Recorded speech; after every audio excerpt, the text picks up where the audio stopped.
Hello दोस्तों, स्वागत है आप सभी का हमारा चैनल क्लासिकल टू क्वांटम पे।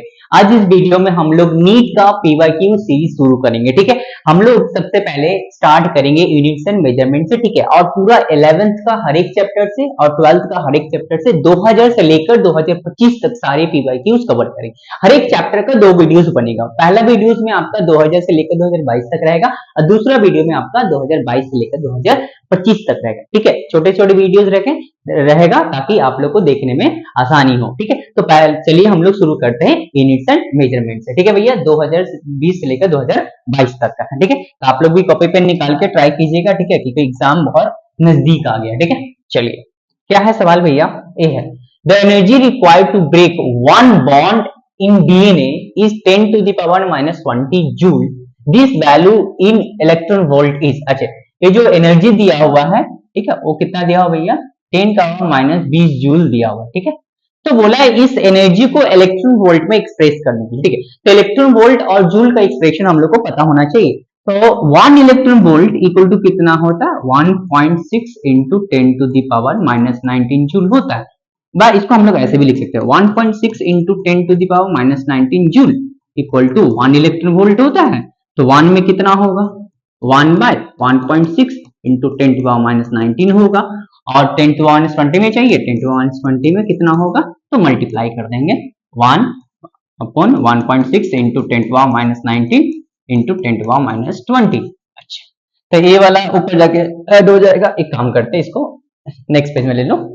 1 अपॉन 1.6 इंटू 10 टू पावर -19 है और 10 टू पावर -20 है, तो ऊपर जाके माइनस होगा तो प्लस हो जाएगा। 10 to power -20 minus plus 19 by 1.6, तो 10 का -1 बाय कितना हो गया आपका 1.6।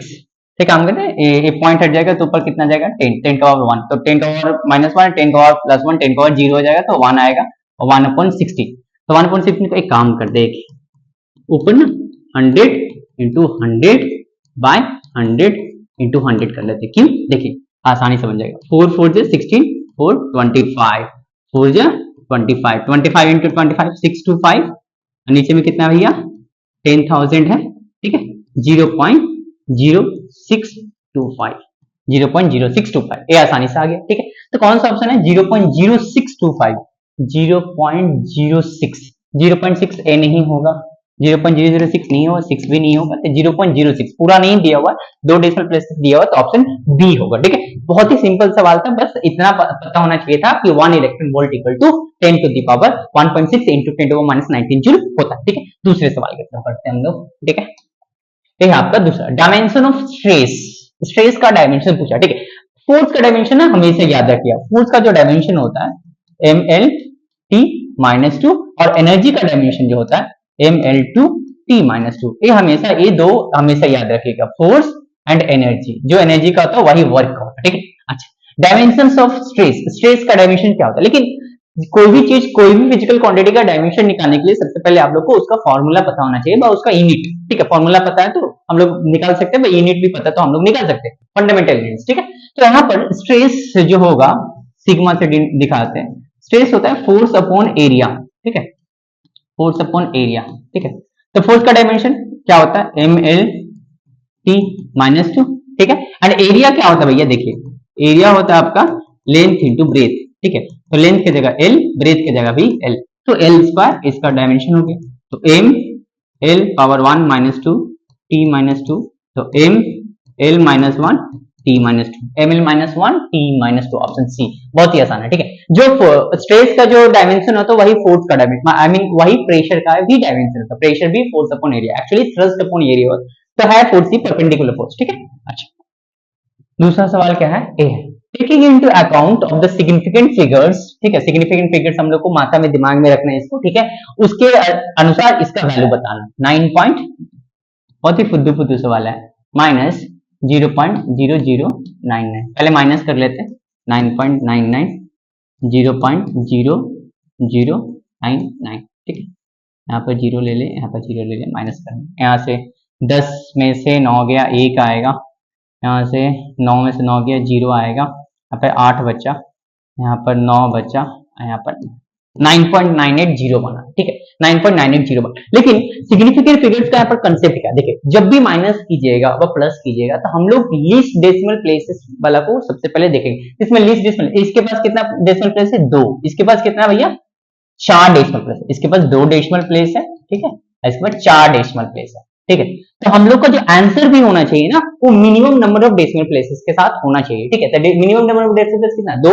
हम लोग का आंसर में भी 2 डेसिमल प्लेस ही होना चाहिए, ठीक है। तो 9.98 होगा, ठीक है। अच्छा, इसको राउंड अप भी करना पड़ता है, तो उसके बाद देखिए तो 0 जो है ना वो भैया क्या है, 5 से छोटा है ना, 0 जो है ना वो 5 से क्या है, छोटा है, तो एज इट इज जाएगा 9.98। 5 से बड़ा रहता तो 9.99 आ जाता, ठीक है। हम लोग को राउंड अप करना, ठीक है। तो 9.98 ऑप्शन है, 9.98 ऑप्शन ए है, ठीक है भैया, ठीक है। समझ में आया ना।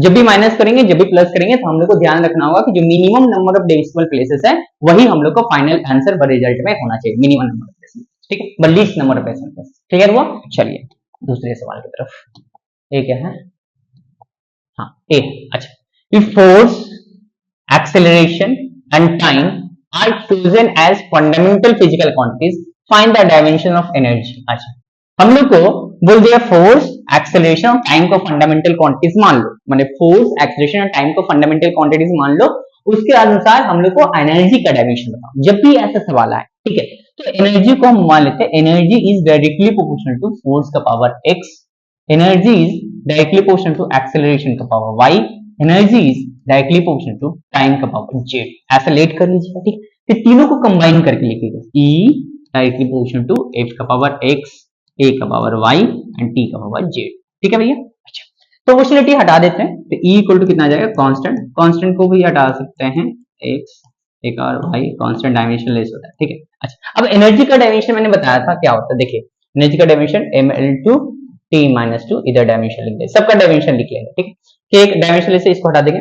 फोर्स का डायमेंशन बताया था ml t-2, इसके माथा के ऊपर कितना आ गया, पावर x आ गया, ठीक है। अच्छा, एक काम करते हैं, इसको थोड़ा पतला कर लेते हैं, ठीक है। अच्छा, मैं थोड़ा इसको मूव कर लेता हूं, ठीक है। चलो, हाँ, mlt t-2। अच्छा, एरिया का L2 एरिया नहीं है, ये एक्सेलरेशन है। एक्सेलरेशन क्या होता है भैया, displacement bye acceleration velocity by time होता है, ठीक है, acceleration velocity by time, and velocity क्या होता है, डिस्प्लेसमेंट बाय टाइम। तो डिस्प्लेसमेंट मैंने lt, lt-1 वेलोसिटी को होता है, तो ऊपर में lt-1 लिख दिया और नीचे t, तो कितना हो गया, lt-2 आपका एक्सेलरेशन का डायमेंशन, lt-2, ठीक है, lt-2 बता दिया, lt-2, यहाँ पर lt-2 और क्या होगा y, एंड t तो टाइम ही है, t का पावर कितना हो जाएगा भैया, z, ठीक है। अब क्या करना है हम लोग को, m का पावर को मैंने m का पावर को मैच करना है l का और z का, ठीक है, मतलब इंडिसेस का यहाँ पर क्या और कुछ नहीं, ठीक है। तो m का पावर यहाँ पर 1 है, ठीक है, l का पावर 2 है और t का पावर -2 है, ठीक है। m का पावर कितना हो जाएगा, x, और कुछ नहीं है यहाँ पर m, तो m का पावर x ही रहेगा, एंड l का पावर यहाँ पर x है, l का पावर y है, तो l का पावर क्या हो जाएगा, x plus y, base same है तो पावर ऐड हो जाएगा। अच्छा, t का power -2x -2y plus z, t का पावर में 3 आ गया, यहाँ पर -2x -2y और z है, ठीक है। अच्छा, अब देखिए बेस सेम है ना भैया, तो पावर भी सेम होगा, तो x इक्वल टू कितना आ गया, 1, x का वैल्यू कितना आ गया, 1। अच्छा, y का वैल्यू, अच्छा यहाँ पर देखिए x प्लस y कितना आ गया भैया, x प्लस y आपका आ गया है 2, x का वैल्यू 1 है, 1 प्लस y इक्वल टू कितना हो गया, 2, तो y equal to 2 minus 1 that is 1, y का वैल्यू कितना आ गया, 1, x का वैल्यू 1 ऑलरेडी आ चुका। अब हम लोग को a वाला लास्ट कंपेयर करना, -2x -2y plus z equal to कितना है, -2 है, x और y का वैल्यू कितना है, 1 1 है, -2 प्लस z इक्वल टू -2 खत्म हो जाएगा, ठीक है। तो z इक्वल टू कितना आ रहा है भैया, 2, उधर माइनस था इधर आके कितना होगा 2, तो x1 y1 z2, x1 y1 z2, तो कौन सा हो जाएगा, एक काम कर लेते हैं, यहाँ पर यही फॉर्मूला है ना हम लोग का, देखिए यहाँ पर, ठीक है, E equal to K f का पावर 1, a का पावर 1 एंड t का पावर 2, के हटा देंगे, E equal to f a t का पावर में 2, f a t का पावर में 2, f a ऑप्शन सी, ठीक है। बहुत सिंपल था, ऐसे सवाल पूछते हैं, जेई में भी पूछते हैं, नीट में भी पूछते हैं, ठीक है। चलिए दूसरे सवाल की तरफ बढ़ते हैं, क्या है, हाँ ए है सवाल। अच्छा ये स्क्रू गॉज का सवाल है भैया। देखिए मैं क्या screw gauge gives the following reading when used to measure the diameter of a wire. एक वायर है उसका डायमीटर मेजर कर रहा है तो उस टाइम जब मेजर करते हैं उसका रीडिंग्स वगैरह दिया हुआ है। मेन स्केल रीडिंग 0 है, एम एस आर जिसको मेन स्केल रीडिंग बोलते हैं 0 एम एम। ठीक है भैया। अच्छा circular scale reading C S R कितना है आपका 52 डिविजन है। अच्छा और क्या बोला है given that 1 mm on the main scale corresponds to 100 divisions. ठीक है 1 mm जो है भैया मेन स्केल पे वो 100 डिविजन्स को कोरिस्पॉन्ड कर रहा है। तो यहाँ पर जो 1 mm है ना आपका भैया वो पिच है। पिच कितना है 1 mm। ठीक है मतलब ऐसे हम लोग घुमाते हैं ना यहाँ से पूरा ऐसे पूरा घुमाएंगे एक कंप्लीट रोटेशन करेंगे तो जितना आगे बढ़ता है ना उसी को क्या बोलते हैं पिच बोलते हैं। अब आगे बढ़ते हैं जितना एक कंप्लीट रोटेशन में जितना पीछे बढ़ता है उसी को क्या बोलते हैं पिच बोलते हैं। बट दो थ्रेड्स के बीच में जो डिस्टेंस रहता है उसको भी हम लोग क्या बोलते हैं पिच बोलते हैं। देखिए 100 डिवीजन से मतलब एक कंप्लीट रोटेशन तो 1 mm बढ़ेगा। ठीक तो उसमें पिच ये आ गया। ठीक है circular number of circular division कितना है 100। तो हम लोग को लीस्ट काउंट का फॉर्मूला क्या pitch by number of circular division. ठीक है अच्छा ये वाला मत रख दीजिएगा क्योंकि ये तो रीडिंग दिखा रहा है। जब रीडिंग करे तो रीडिंग करने से पहले हम लोग को रीडिंग लेने से पहले हम लोग को लीस्ट काउंट फाइंड करना पड़ता है। लीस्ट काउंट होता है क्या जो मिनिमम मेजरमेंट इंस्ट्रूमेंट ले सकता है उसको क्या बोलते हैं लीस्ट काउंट। लीस्ट काउंट को हम लोग वर्नियर कांस्टेंट भी बोलते हैं। ठीक है अच्छा तो पिच कितना 1 mm। ठीक है बाय कितना 100 तो कितना आ जा रहा है 0.01 0.01। ठीक है आंसर सेंटीमीटर में दिया भैया।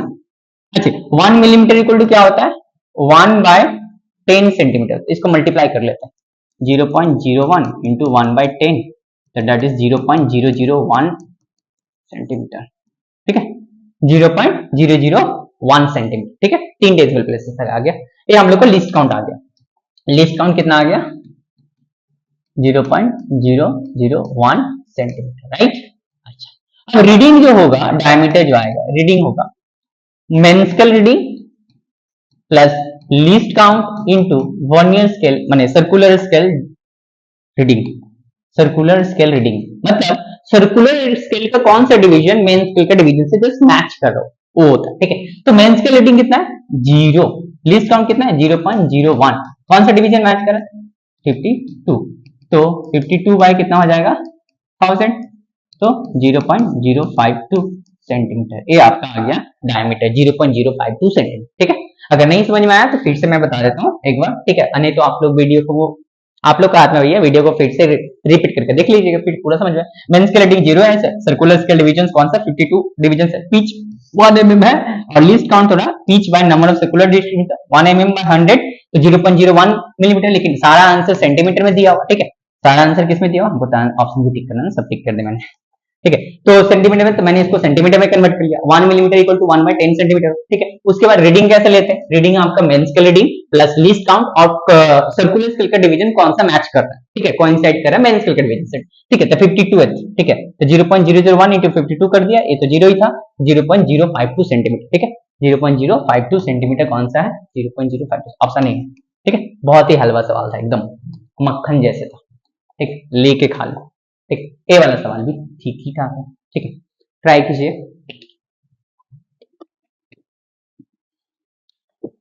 ए क्या है सवाल भैया देखिए if E and G respectively denote energy and gravitational constant। अच्छा एनर्जी का डायमेंशन पता है हम लोग ना ml2 t-2 G का हम लोग को नहीं पता। फिर क्या पूछा G/E। अरे भैया ये क्या सवाल पूछ लिया बहुत ही सस्ता सवाल है। E का एनर्जी का डायमेंशन तो सबको पता रहता है G का हम लोग निकाल लेंगे डायमेंशन से उसके बाद G/E कर देंगे जो आएगा यहाँ पर हो जाएगा। तो G का मैं बता देता हूँ फोर्स क्या होता है G m1 m2 bye r²। तो G का जो डायमेंशन आएगा F r² bye m1 m2। Force कितना है ml t-2 ए डिस्टेंस है तो L2 हो जाएगा। यहाँ पर मास है तो m इंटू एम नीचे में m2 तो ऊपर में जाके m1 - 2 हो जाएगा L3 हो गया t-2 तो m-1 G का जो डायमेंशन आ गया m-1 आपका L3 t-2।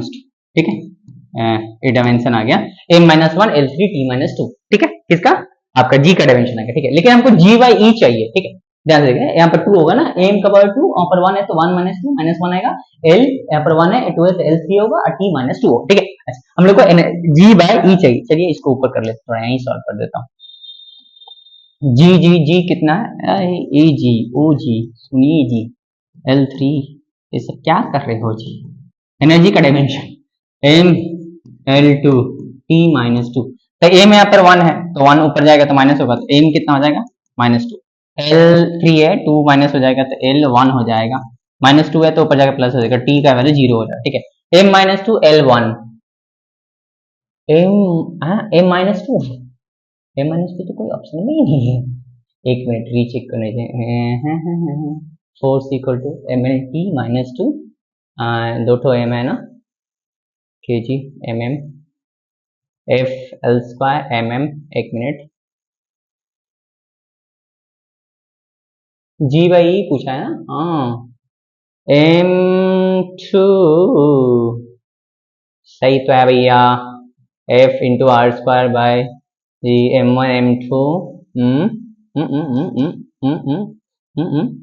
mlt -2 l square m2, तो m1 -2 -1 L3 एंड t -2, सही है। अच्छा, तो यहाँ पर क्या हो गया, g बाई e, तो m energy g m-1 L3 t -2 m L2 t -2, 1 है ऊपर जाके माइनस होगा तो -2 हो जाएगा, L1 हो जाएगा, t माइनस प्लस 0 हो जाएगा, m-2 L1 t -2, अरे भैया ऑप्शन में ही नहीं है ऐसा कुछ, एक minute, PV is related to the energy and gravitational constant in the G by E has the dimensions of, मेरा तो यही आ रहा भैया, आप लोगों का क्या आ रहा है, ठीक है, मेरा यही है m-2 L1 T0, ऑप्शन को मैच नहीं करा, मेरा यही आ रहा, ठीक है। आप लोगों को भी यही आना चाहिए, जो भी है पूरा सही किया हो, कुछ गलत इसमें नहीं है, ठीक है, डायमेंशन का ही तो सवाल है भैया, m-2 L1 T0, शायद ए वाला ही होगा, यहाँ से इसको यहाँ से हटा देते हैं, हाँ, यहाँ पर माइनस कर देते हैं, इसको 1 कर देते हैं और इसको तो ऑप्शन बी कर देंगे, ठीक है, हम खुद से चेंज कर देंगे, ठीक है, यही आंसर है, ठीक है। चलिए आगे बढ़ते हैं। हाँ, the area of a rectangular field in metre square of length कितना दिया हुआ है, लेंथ आपका दिया हुआ है 5.3 मीटर, अच्छा, ब्रेथ कितना दिया हुआ है आपका 25 मीटर, अच्छा, उसके बाद बोला after rounding off value for correct significant figures, माने यहाँ पर भी सिग्निफिकेंट फिगर्स को कंसीडर करना है, एरिया निकालना, एरिया का फॉर्मूला क्या होता है, लेंथ इनटू ब्रेथ, ठीक, तो लेंथ कितना है 5.3, ब्रेथ कितना है 25, मैं कैलकुलेटर से कर लेता फटाक से, आप लोग मैन्युअली कीजिए, फटाफट फटाफट फटाफट कर लीजिए, हाँ मेरा कैलकुलेटर कहाँ है, 5.3 इंटू 25, आपका कितना आ रहा है 1382.5, ये आंसर आ गया, ठीक है। लेकिन यहाँ पर जब भी मल्टीप्लाई करते हैं सिग्निफिकेंट फिगर्स को हम लोग कैसे देखते हैं, देखिए इसमें कितना सिग्निफिकेंट फिगर है 3 सिग्निफिकेंट, इसमें कितना है 2 सिग्निफिकेंट फिगर, तो सबसे कम सिग्निफिकेंट फिगर्स कितना है हम लोग 2 है, तो हम लोग को आंसर में भी सिग्निफिकेंट फिगर कितना होना चाहिए 2 होना चाहिए, ठीक है। हम लोग आंसर चेक करते हैं, इसमें 3 सिग्निफिकेंट फिगर है, होगा नहीं, इसमें 4 है, नहीं होगा, इसमें ए तो होगा नहीं, 1 2 3 4 5 है, ए भी नहीं होगा, तो 2 सिग्निफिकेंट फिगर होना चाहिए, तो 2 सिग्निफिकेंट ए है, ठीक है, तो ऑप्शन डी होगा, इतना कुछ नहीं सोचने का था, ठीक है। यहाँ पर ऑप्शन सी वैसा बनाकर दिया था कि हम लोग को इतना कुछ नहीं सोचना था, ठीक है, हम लोग को देखना था कि मेरा जब मल्टीप्लाई करें तो मिनिमम सिग्निफिकेंट फिगर कितना 2, आंसर में भी कितना होना चाहिए 2, ए तो हो नहीं सकता, ए नहीं हो सकता, ए भी नहीं हो सकता, ए होगा, ठीक है, 14 into 10 2, this is the correct answer, ठीक है, डी। नेक्स्ट, तो आसान है, अच्छा, plane angle and solid angle है, तो बार बार सवाल पूछता है भैया, plane angle and solid angle supplementary quantities है, ठीक है, नोट देकर लिख लीजिएगा, plane angle and solid angle are supplementary quantities, they have only units no dimensions, plane angle and solid angle के पास यूनिट्स होता है, डायमेंशंस नहीं होता, दे आर डायमेंशनलेस, ठीक है, तो क्या होगा units but no dimensions, option यही होगा, ठीक है, यूनिट्स होगा लेकिन कोई डायमेंशंस नहीं होगा, क्लियर हुआ, अच्छा, नेक्स्ट, अच्छा M L T minus two A minus two belong to magnetic flux, self inductance वगैरह वगैरह, ठीक है। तो सबका मैं फॉर्मूला दे रहा हूँ, ठीक है, आप लोग निकालिए, मैं इसका आंसर बता दूंगा। सबका मैं फॉर्मूला दे रहा हूँ कैसे निकालना, ठीक है, ठीक है, मैं आंसर बता दूंगा इसका क्या होने वाला, ठीक। देखिए self magnetic flux phi equal to कितना होता है बी ए, ठीक। तो मैग्नेटिक फ्लक्स का बी का हमको निकालना पड़ेगा, एफ इक्वल टू क्या होता है बी आई एल, तो बी क्या हो जाएगा एफ बाय आई एल। तो फोर्स का M L T minus two and I current का आई होगा, लेंथ का एल होगा, एल एल कट गया, M minus I T minus two, M minus I का पावर माइनस वन, टी का minus two, B का आया, ठीक है। हाँ M I minus one T minus two, area का एल टू, तो M L two I minus one T minus two, M L two नहीं ये नहीं होता यहाँ पर आई को ना ए लिया है, ठीक है, तो यहाँ पर ए कर लेते हैं, M L two A minus one T minus two. Current एक फंडामेंटल क्वांटिटी है, ठीक है, तो उसको ए ले सकते हैं आई भी ले सकते हैं, M L two M L नहीं होगा, ठीक है, यहाँ पर टू आ रहा है तो ये तो नहीं होगा, एक इसका पता कट गया। सेल्फ इंडक्टेंस क्या voltage equal to L D I by D T, ऊपर में करंट है नीचे में टाइम है, ठीक। बी में वोल्टेज है, वोल्टेज बी का कैसे निकालें, V equal to W by Q कर लेंगे, ठीक है, यहाँ पर बी इक्वल टू क्या कर लेंगे डब्ल्यू बाय क्यू। चलिए नेक्स्ट पेज में चलते हैं। अरे यार था ही तो, V equal to L D I by D T, V का जगह पे डब्ल्यू बाय क्यू कर लिया, हमको एल का चाहिए D I by D T. यहाँ पर देखिए डब्ल्यू का क्या होता है energy M L two T minus two, charge का क्या होगा ए टी, तो ए टी, यहाँ पर एल, यहाँ पर चार्ज, यहाँ पर करंट है तो ए हो जाएगा, नीचे टाइम है तो टी हो जाएगा, ठीक है। एल का चाहिए, एल यहाँ पर सेल्फ इंडक्टेंस है, ठीक है, कोएफिशिएंट सब्सिट्यूट, टी जाके मल्टीप्लाई हो जाएगा M L two T minus two into T, और नीचे एरिया ए करंट का आ जाएगा ए टू टी हो जाएगा एल का, ठीक है। तो यहाँ पर क्या हो जाएगा M A minus two L two T, A cut गया टी माइनस टू, ये आ रहा है क्या ए माइनस टू, क्योंकि एल माइनस टू आ ही नहीं है हम लोग का ऑप्शन में, एल माइनस टू आया नहीं तो ये भी नहीं होगा, ठीक है। मैग्नेटिक परमेबिलिटी चेक कर ले, मैग्नेटिक परमेबिलिटी कैसे निकालेंगे, देखिए ये सर्कल है, आई मीन एक सर्कुलर वायर है, इसमें करंट आई जा रहा है, ठीक है, इसका सेंटर पे जो मैग्नेटिक फील्ड बनता है, ठीक है, वो क्या बनता है B equal to mu naught I by two R, centre पे जो मैग्नेटिक फील्ड बनता है वो करंट कैरिंग वायर, ठीक है, सर्कुलर लूप है, उसका सेंटर पे जो मैग्नेटिक फील्ड बनेगा उसमें अगर करंट आई जा रहा है तो B equal to mu naught I by two R, तो मी नॉट क्या होता है हम लोग का परमिएबिलिटी होता है, ठीक है, तो मी नॉट का ही डायमेंशन पूछा, तो मी नॉट यहाँ पर देख लेते हैं, यहाँ पर बी इंटू आर बाय आई कर लेते हैं, तो बी का भी निकाले थे हम लोग, बी का क्या लें M I minus one T minus two, M A minus one कर देते हैं, T minus two into L, यहाँ पर आई है तो आई को ए हो जाएगा, तो एम यहाँ पर ए लिख देते हैं, ए माइनस टू हो जाएगा टी माइनस टू, क्या ये मैच कर रहा है M L A minus two T minus two, M L T minus two A minus two, हाँ ये मैच कर रहा है मैग्नेटिक परमिटिविटी, ठीक है। इलेक्ट्रिकल परमिटिविटी भी निकालना है तो इसका भी मैं फॉर्मूला बता देता हूँ, ठीक है, क्या कीजिएगा देखिए force equal to one by four pi epsilon naught into Q one Q two by R square, यहाँ से एप्सिलॉन नॉट का निकल जाएगा परमिटिविटी, इलेक्ट्रिकल परमिटिविटी, ठीक है, जो मैच नहीं करेगा, यहाँ पर मैच कर रहा है आपका मैग्नेटिक परमिटिविटी, ठीक है। तो ये सब ऐसा सवाल करने के लिए आप लोग को ना फॉर्मूलाज आना चाहिए, ठीक है, फॉर्मूलाज आएगा तो ऐसा सवाल आसानी से बन जाएगा, ठीक है। अगले सवाल की तरफ बढ़ते हैं।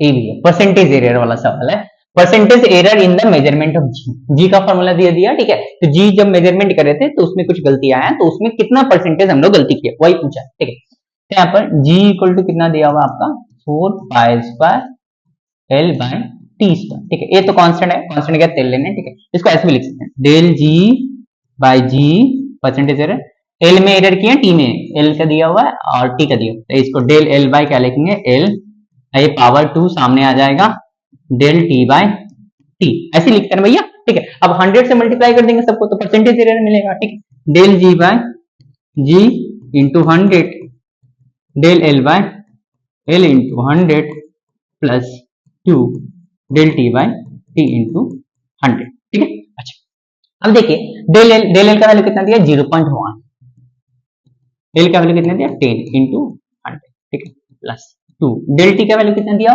1, टी का वैल्यू कितना दिया, 100 इंटू 100, ऐसे ही ना, ठीक है। अच्छा देखिए ए पॉइंट आ जाएगा नीचे, तो ये कट गया पूरा 100, 1 आएगा, ये पूरा 100 कितना है, तो यहाँ पर 1% है, del G by G into 100, यहाँ पर 1% प्लस है यहाँ पर 2%, तो टोटल 3% आपका जी में एरर आ रहा है, ठीक है। तो लेंथ में कितना एरर था, 1%, और टाइम में कितना था आपका 2%, तो टोटल जो परसेंटेज एरर आ रहा है जी में वो 3% है। सिंपल ऐसे ही निकालें, ठीक है। तो 3% ऑप्शन डी, ठीक है। इतना सिंपल सवाल है, ठीक है। छोटे से सवाल नीट 2025 में भैया यूनिट से मेजरमेंट से 3 सवाल पूछे 12 नंबर्स का, ठीक है, 12 नंबर्स का। तो ये चैप्टर मायने रखता है, ठीक है। इसको चैप्टर को सबको आना चाहिए, जो भी नीट एग्जाम में बैठ रहे हैं ना, ये चैप्टर सबको आना ही चाहिए, और इस चैप्टर से अगर सवाल आ रहा है तो इस चैप्टर का सवाल कंपल्सरी बनना ही चाहिए, ठीक है। चलिए आगे बढ़ते हैं, ठीक है। चैप्टर सबसे इजीएस्ट चैप्टर है, ठीक है, मक्खन जैसा, ठीक है। Physical quantity that has the same dimensional formula as pressure, pressure का फॉर्मूला क्या होता है, फोर्स बाय एरिया, तो एम एल टी माइनस 2 और नीचे में L2, ठीक है।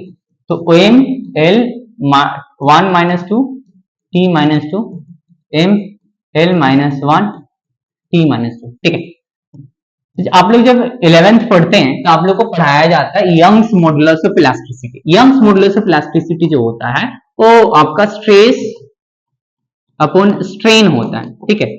अब स्ट्रेन जो होता है भैया वो क्या होता है, change in dimension by original dimension, तो स्ट्रेन डायमेंशनलेस होता है। तो जो यंग्स मॉडुलस ऑफ इलास्टिसिटी का जो डायमेंशन होगा वो स्ट्रेस के बराबर होगा, और स्ट्रेस का डायमेंशन किसके बराबर होता है, फोर्स का। तो याद रखिएगा जो pressure has same dimension as that of Young's modulus of elasticity, ठीक है। यंग्स मॉडुलस ऑफ इलास्टिसिटी का जो डायमेंशन होगा प्रेशर का भी वही डायमेंशन होगा, ठीक है। बार बार का निकाल लीजिए, इसका भी निकालने का तरीका बता देता हूँ। ए क्या होता है, F equal to eta DV by DZ into area कर देंगे, ठीक है। यहाँ से कोएफिशिएंट ऑफ विस्कोसिटी का डायमेंशन है, मैच नहीं करेगा, फोर्स का डायमेंशन नहीं मैच कर देगा, ठीक है। Momentum P equal to M into V, mass into velocity, यहाँ से निकालिए, लेकिन यही आएगा, ठीक है। याद रखिएगा प्रेशर का जो डायमेंशन होता है और आपका यंग्स मॉडुलस ऑफ इलास्टिसिटी का जो डायमेंशन होता है वो सेम होता है, ठीक है।